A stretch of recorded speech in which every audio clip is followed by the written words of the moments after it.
Hello and welcome back to another Understand Your Buyer video. In this video, we're looking at named behavior. So what is it?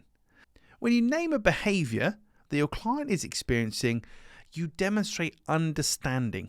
And that's really essential to them knowing that you can help them. If I can articulate the problem that you're facing as well as or better than you can, and I can identify with you, and I can not only recognize, see in this example, we've got house embarrassment, the feel of unease or embarrassment at the thought of other people seeing your home.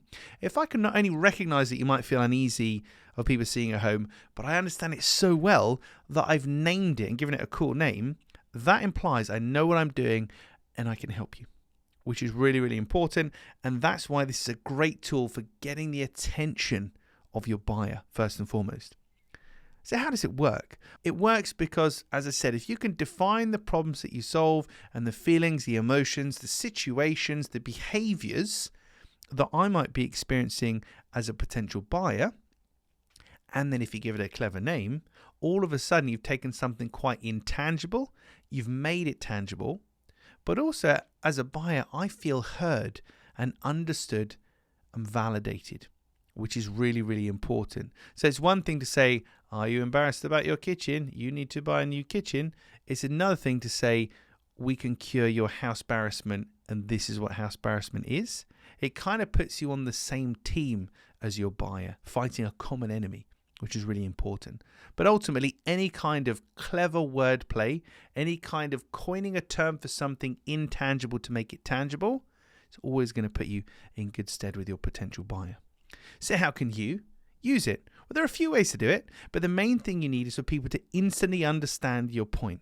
They have to instantly get it. There's three kind of ways we can do this. It's lots more, but three principal ones. The first one is the example we're using here, which is called a portmanteau, which is a fancy word for a simple thing. We just smush two words together. So house plus embarrassment becomes house embarrassment. And in smushing those words together, we don't lose the meaning of either of them. The penny drops immediately.